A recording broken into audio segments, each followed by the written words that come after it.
6 décimos é a temperatura, programa Troca de Ideias. Rádio Independente. Direto ao ponto.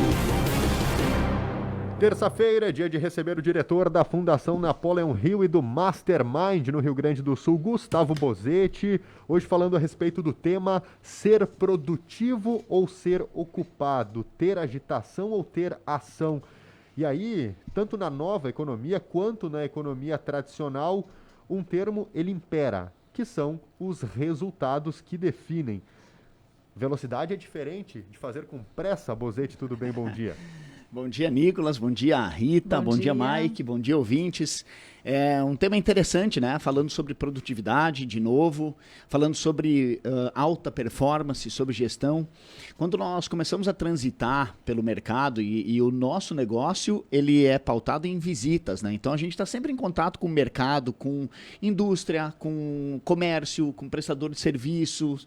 E a gente percebe que, em algumas situações, alguns empresários estão perdidos, né? Eles sentem que o mercado está numa mudança e eles identificam essa necessidade de mudança, mas eles não conseguem se encontrar. Essa é uma coisa que acontece. E outra coisa são empresários que normalmente já identificaram o que tem que ser feito, mas não conseguem implementar a mudança. Então, são dois grandes desafios. O primeiro deles é identificar quais são as mudanças necessárias, e o segundo, implementar aquelas mudanças que já foram identificadas. E nós percebemos que nesse cenário todo, nesse contexto, existe uma grande confusão entre as empresas da economia tradicional, e aqui é uma divisão interessante, o mercado tem falado bastante sobre isso, a economia tradicional comparado com a nova economia, né?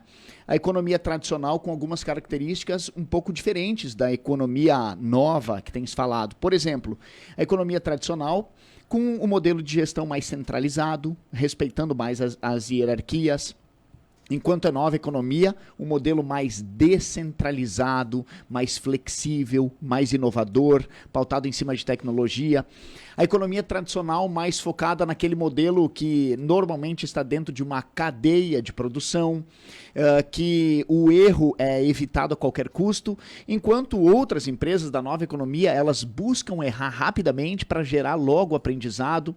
Elas normalmente estão nichadas, elas estão focadas num segmento de mercado, e quando se percebe que começa a surgir esses desafios, esses paradigmas, muitas pessoas, muitos empresários não sabem lidar com isso e acabam colocando os pés pelas mãos. E para tornar ainda mais complexo, tem empresas tradicionais que têm setores que estão dentro da nova economia, setores de tecnologia, por exemplo, e aquilo que sempre vinha se administrando daquele jeito protocolar, hierárquico, burocrático. Tem setores dentro da empresa que precisam aquela flexibilidade, aquela inovação, aquele dinamismo diferente. E o que acontece? Muitas vezes, nesse momento, empresas acabam implementando dentro do modelo tradicional um modelo novo e que não é compatível com a sua forma de administrar. A grande resposta está em que cada empresa deve construir uma cultura própria. Cada empresa tem que ter a sua particularidade, a sua singularidade, em especial os seus diferenciais. Não pegar aquilo que funciona para a empresa que está lá do outro lado da rua e trazer para dentro do seu negócio. Fazer isso apenas se aquilo funcionar no teu negócio. Então essa é a grande dica. E eu sempre falo que tem 3 pilares importantes dentro das empresas. O primeiro deles é vendas, né? Tem que existir vendas. Empresa que não vende não prospera. Então tem que existir vendas. Como se faz para vender? Fazendo um bom anúncio na rádio independente, por exemplo, né? Pautando o marketing, gerando prospecção, gerando fechamento de negócios. Esse é um setor. O segundo setor é definir quais são os indicadores-chave de desempenho para que a gente possa controlar esses indicadores de desempenho. Eles são o termômetro para saber se a nossa empresa está indo bem ou não está indo. Os resultados nunca mentem. Os resultados sempre falam a verdade. E nesse contexto todo tem um detalhe que eu considero um dos mais relevantes.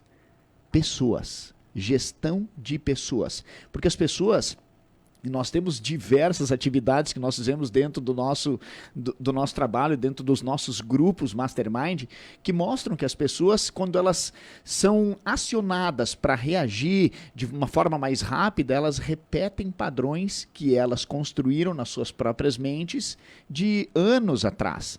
E talvez o mercado hoje exija novos padrões. Então é fundamental que a gente percebe como é que está a nossa área comercial, como é que estão os nossos indicadores de desempenho, e tudo pode ser medido no mundo corporativo. Mesmo aquilo que parece ser intangível pode ser tangibilizado, sim, basta que tenhamos a criatividade para fazê-lo. E o terceiro aspecto é cuidar das pessoas, para que as pessoas gerem os melhores resultados, né? Gustavo, e tem uma questão bastante importante, que é quando é percebido quando são percebidas quais as mudanças são necessárias, né? Para colocá-las em prática. Mudar é algo difícil, é algo complicado, é necessário. É necessário. Mas é difícil, principalmente quando se trata de pessoas também. Porque mudar ali uma estrutura, é necessário mudar uma sala, mudar algum tipo de estrutura, ok, vai lá e muda. Né? Mas as pessoas que estão trabalhando ali, nem sempre é tão fácil que aceitem, né, essa... Exatamente, né? As pessoas normalmente têm dificuldade de mudar porque elas constroem padrões e elas, inclusive por formas do nosso cérebro facilitar, quando nós vamos abrir uma porta, por exemplo, uma fechadura, nós não pensamos se eu tenho que baixar o trinco da porta. Nós simplesmente agimos. Aquele modelo foi construído em algum momento. Quando nós mudamos aquela forma, possivelmente nós estamos forçando o nosso cérebro a pensar. E o nosso cérebro é preguiçoso. O nosso cérebro tem preguiça de raciocinar, ele tem preguiça de calcular, ele tem preguiça de pensar, ele tem facilidade de comparar. É por isso que o nosso cérebro tende a automatizar tudo, desde as coisas mais simples, né? Eu sempre digo que normalmente em casa, quando normalmente é uma pessoa que guarda o alimento que foi cozinhado ao meio-dia e guarda na geladeira, quando é uma pessoa, ela já sabe onde está o pote, ela faz aquilo com uma agilidade muito grande. Quando por uma ocasião outra pessoa tem que guardar a comida, ela já tem que procurar os potes, o que já exige esforço mental. Ela tem que pensar se aquele pote combina com aquela tampa, se aquilo vai na geladeira, em qual lugar na geladeira vai, como faz para conseguir o espaço.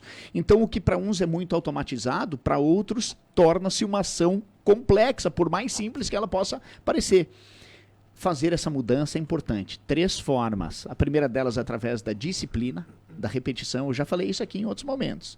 A segunda forma, através do aprendizado, da conscientização.